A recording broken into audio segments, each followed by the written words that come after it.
Hi. So, this video is going to be pertaining to Produce 101 Season 2. The show has finally started airing, and I've noticed a few things that don't sit right with me, and I'm going to talk about them in this video. So, prior to the show, there's been a lot of scandals of the trainees having past issues with bullying, thefts, all that stuff, sexual harassment, blah, blah, blah, you name it. The list is endless. Oh my gosh. But that's not the focus of this video. It's not. What I'm more focused on is the judges and how strict they are appearing when they're grading these trainees in the opening performances. So, for all of you who don't know how the show works, the first two episodes, all the trainees by their company have to present a performance for the judges, for the vocal trainers, dance trainers, and rap trainers. And basically, they're grouped into A, B, C, D, and F groups based on what the trainers thought of their talents and capabilities. That's cool. There's 101 people. Clearly, not everyone is going to be all the way at the A level. Some are going to be put into the B, the D, the C, the F. It is what it is. It's life. Just like not everyone is great at math. You have your math geniuses and you have the ones that need that little extra push. So, when I was watching the first episode, I could already tell the intensity was turned up for evaluations. Like, they went through it showed dozens of different companies and trainees performing, not getting into A group, not really getting into the B group either. And it kind of was like, are you serious? Because when I watched the girl group version, I don't know what it was about it, but when they were doing the evaluations for the first two episodes, they seemed a lot less strict, which I'm kind of like, could this be a low-key sexist issue that just because they're boys, they're expected to work harder or put in more effort to be the best? I don't know.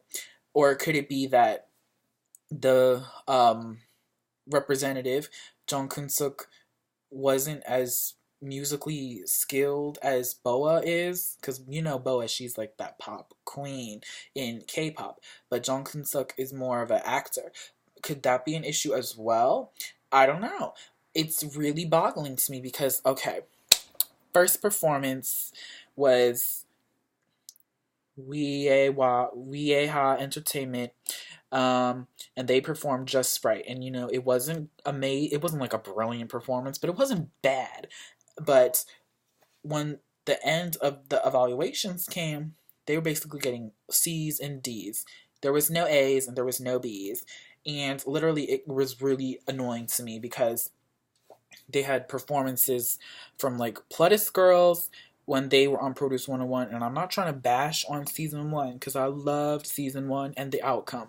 It's just, from what we saw in the performance for Just Right on the TV show, just like what we saw from the performance of Bang on the TV show for season 1, they was kinds of at the same type of levels, but still, y'all were able to get some of the girls into the A group right off the bat. But for these ones, they all got C's and D's. I don't understand.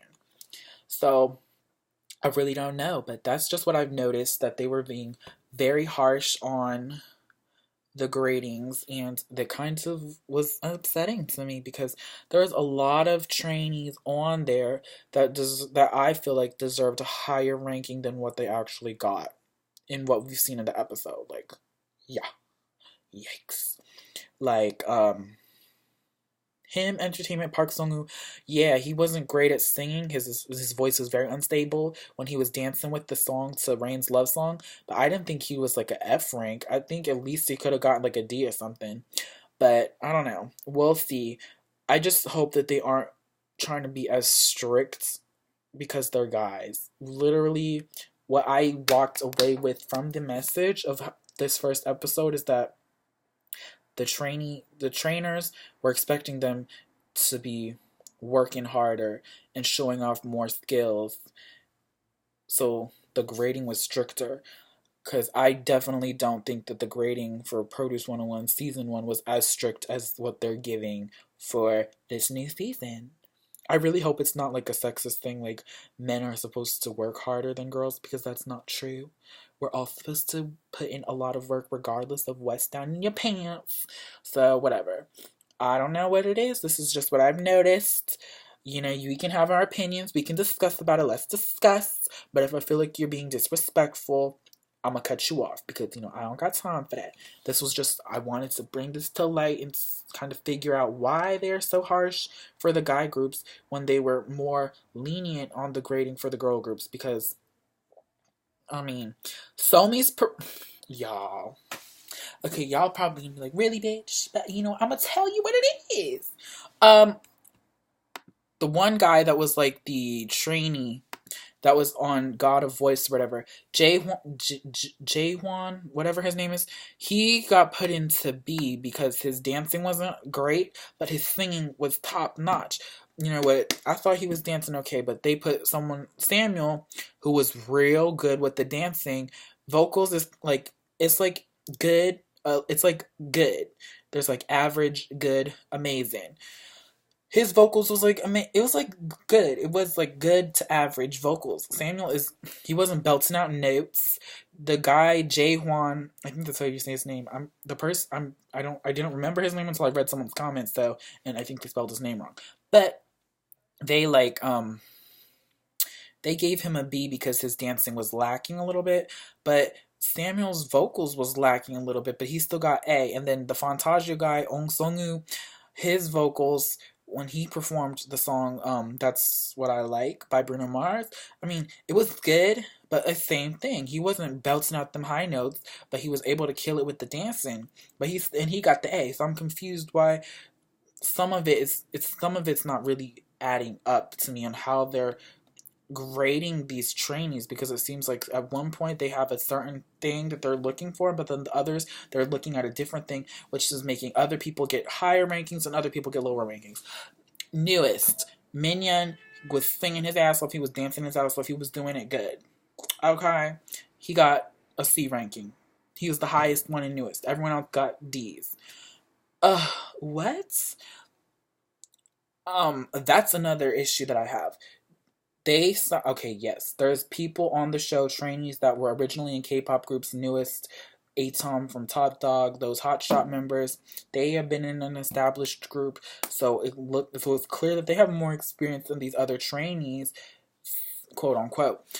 But they was judging them way harder than they were judging the other trainees that hadn't debuted yet. Yeah, I know they got 6 years in the game or whatever. So what? They took away their idol title to be a trainee again on this damn show, so you should be grading them like trainees.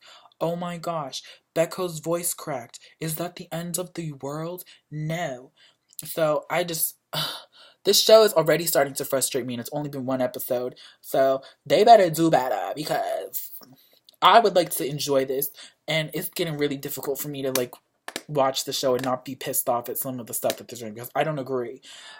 But we'll see what happens. And another thing, Produce 101, bitch, international fans can't vote, but you're trying to do an international tour. Get the fuck out of here with all of that, because if we can't choose who we want, then why are we gonna pay to see them on a tour? Because, I would like to vote to support my faves. But if I can't do that, and then y'all gonna put other bitches in the group that I don't fucking like, and then you're gonna be like, world tour, whatever, we're trying to go global. You can keep your ass in Korea, because I don't want it. If I don't get a say in who gets to be in the final lineup, I'm not paying my coins to fucking see them perform, because I didn't vote for those people that made it. So what the fuck? Mnet, y'all is really shady, and this is the shadiest, lowest of the low you've done so far. Don't try to expand globally if you're not gonna let the international fans vote, okay? Yeah, I know it's saying the nation's producers, nations picks, whatever. Oh, well.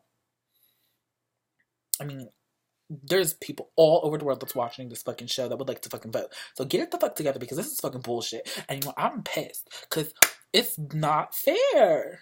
Y'all treating the international fans like this when international fans, they also buy albums, they also support, they watch the shows, they broadcast, they do all of that. So stop treating us like we ain't there. We ain't relevant because we is relevant. And if you, because IOI, they was at fucking KCON last year, so clearly they was relevant enough to secure a spot to KCON because international fans was vibing with them and we wanted it. So let us fucking vote, because if you don't, it's whack. It's pure whack. And I'm over it. Like, you're not gonna let us vote to support our faves. So we have to hope that the Korean public is agreeing, which they're not going to, because I already have seen there's some people in the top, I'm not naming names because I don't want to start no drama, that's in the top 11 that I don't see it for. And that's just what it is. And it's not fair because the Korean people have a different aspect of what they want to see in a K-pop idol. And we have different aspects of what we want to see in a K-pop idol. So it should only be fair. Because if y'all really trying to go global and do some tours and promotions out of Korea and stuff, you need to let us have a say in who we want to make it into the final lineup. Bitch. Ugh. Mnet, do better. Judges, trainees, trainers, I meant to say trainers, do better. We'll see. This show is a hot ass mess, and it's only going to be a hot ass mess from here on out to the end. So I'm with it. I love the drama, but it's frustrating me already. And peep the newest. That scene in the episode was heartbreaking. I broke down into tears because they was literally admitting that they flopped and they couldn't even clear their debt that they had made, so they couldn't keep asking for the albums and stuff. And I was like, oh, my heart goes out to them because they've done their all and they're getting nothing to really show for it. So I hope they succeed on the show. And if Korea's with it, y'all will help support them because they need it. Everyone needs it. And like Becco, when he said, I want to be like the 2 members of IOI that made it from our company, and I want to be like 17, that was extremely heartbreaking. Newest had a great debut. They was popping with the debut. It was strong. It was everything. Pledis dropped the ball on them, and each comeback, their support was less and less when it only should have been getting higher and higher. Basically, it was like B2B, I guess I would say. I would compare it to like a B2B or a VIX. They weren't as strong of a debut, but now they're popping groups, winning music shows, doing all of that. Newest strong ass debut, haven't won a number one, not really relevant anymore. And it's real upsetting. It's real upsetting. And to hear Becco say that he wants to be like 17, because 17 when they debuted they popped, and they only keep on going up. Newest, they came out strong and then they started falling. It's sad and it sucks. Pledis really fucked them up in the whole entire thing, and I hope they do the best they can on the show, and hopefully one of them, in a perfect world, all 4 of them would make it into the top 11, but that's not gonna happen unless by some miracle it does. So if we can't get all 4, at least can we get 1 or 2? That would be everything. So those were my issues with Produce 101 Season 2 so far. I'm still tuned into the show because this show is like everything to me. And we'll see what happens. Bottom line, Mnet, fucking let us vote. Bitch.